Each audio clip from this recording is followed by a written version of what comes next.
Corporate house એમાં રહેવો જોઈએ નહીં અને સરકારી ઈડી સીબીઆઈના માધ્યમથી બાકીના બધાને સાફ કરી દેવા માટેની એક જે પોલિસી ગોઠવાતી હોય છે, જેવું આપણે ભૂતકાળમાં એરપોર્ટની અંદર પણ જોયું, જીવીકેને જે રીતે મુંબઈનું એરપોર્ટ છીનવી લેવામાં આવ્યું, એવા બીજા ઘણા બધા છે ઉદ્યોગો, સેંકડો એવા ઉદ્યોગો છે કે જે આવી રીતે અદાણી સાહેબને મળી ગયા હોય એવું લોકો કહી રહ્યા છે.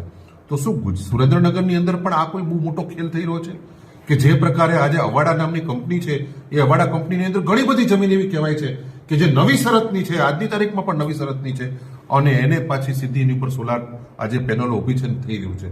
સાથે સાથે તમારે જો પકડવું જ હોય તો તમારે અમારે ડીએલઆરની કચેરીમાં જાઓ. અહીંની જે અમારી પેલી મેડમ છે એના વિશે પણ લોકો ખૂબ મોટી વાતો કરે છે અને હવે ખૂબ બધાને પેટ ભરાઈ ગયો, બદલી કરાય સુરેન્દ્રનગરમાંથી બધાય હવે ભાગવા માંગે છે. અત્યારે આ સુરેન્દ્રનગર જિલ્લો હવે ખાલી થઈ રહ્યો છે. એટલો બધો બદનામ કરી દેવામાં આવ્યો છે ભારતીય જનતા પાર્ટી દ્વારા આ જિલ્લાને કે હવે કોઈ સારો અધિકારી આ જિલ્લામાં રહેવા તૈયાર નથી. કોઈ ઈમાનદાર માણસ હવે સુરેન્દ્રનગરમાં રહી અને લોકોની સેવા કરી શકે એવું વાતાવરણ રહ્યું નથી. એના માટે ખૂબ અમને ભારોભાર દુઃખ છે. અમને અમારું માથું શરમથી ઝૂકી જાય છે કે આજે અમારા સુરેન્દ્રનગર જિલ્લાની શું હાલત કરી છે આ લોકોએ. આજે આ ભ્રષ્ટાચારના બોરિંગ અંદર સામાન્ય માણસ કચેરીમાં જઈ શકતો નથી, પોલીસ સ્ટેશનમાં જઈ શકતો નથી, એની એફઆઈઆર ના ફાટી શકે, એની કોઈ ફરિયાદ ના લઈ શકે. અને ભારતીય જનતા પાર્ટીના કોઈ નેતાઓ જો પછી ગમે એટલી જમીનનું દબાણ કરે, ગમે એટલા જમીનના કૌભાંડો કરે, એમને કશું જ થતું નથી. પરંતુ જ્યારે બે મોટા માથાઓ લડે ત્યારે પછી કલેક્ટરની પણ કોઈ હેસિયત રહેતી નથી. એને પણ ધારે તો આ લોકો એક સેકન્ડમાં ઉપાડી લે છે.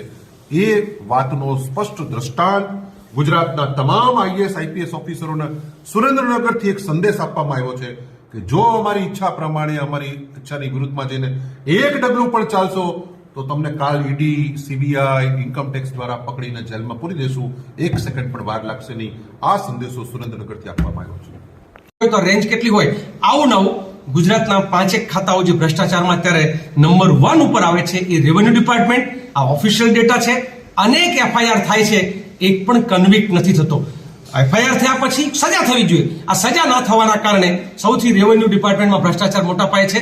બીજા નંબરે હોમ મિનિસ્ટ્રી આવે છે, જે દારૂ અને ડ્રગ્સમાંથી કમાય છે, જેના હપ્તા મેં કહ્યું એમ કમલમ સુધી જાય છે. આવું જે ઘટના અહીંયા સુરેન્દ્રનગર જિલ્લામાં જે બની, કલેક્ટરને એફઆઈઆર થઈ અને ઈડી દ્વારા રેડ પાડી. ભાઈ નૌશાદભાઈ હમણાં જ કહેતા હતા કે આવી રેડ પાડવી હોય તો જે મહાનગરો છે અને ગુજરાતના એક માત્ર સુરેન્દ્રનગર નહીં, એક કલેક્ટરો ને એક આઈએસ ઓફિસરો, એક આઈપીએસ ઓફિસરોના ત્યાં પાડો. હજારો, લાખો, કરોડના કરપ્શનના ડેટા અને કરપ્શનની તમને જે છે એ સબૂત મળશે. અને એટલેથી નહીં અટકે, મિનિસ્ટરોના ઘર સુધી રેલો પહોંચશે. કમલમ એમને નથી બનતા જિલ્લે જિલ્લે. એ ભ્રષ્ટાચારના ભોરીમ ઉપર ઉભા થયેલા કમલમ છે. એની સામેની મુહિમ લોકો માટે લડવા માટે થઈને આજે જે છે આપની સમક્ષ આવવાની જરૂર પડી. ગુજરાતની અંદર વાર્ષિક 1.5 લાખ કરોડનો ભ્રષ્ટાચાર થાય છે. એટલે ગુજરાતના લોકોને સરકાર એક બાજુ દેવું વધારતું જાય છે.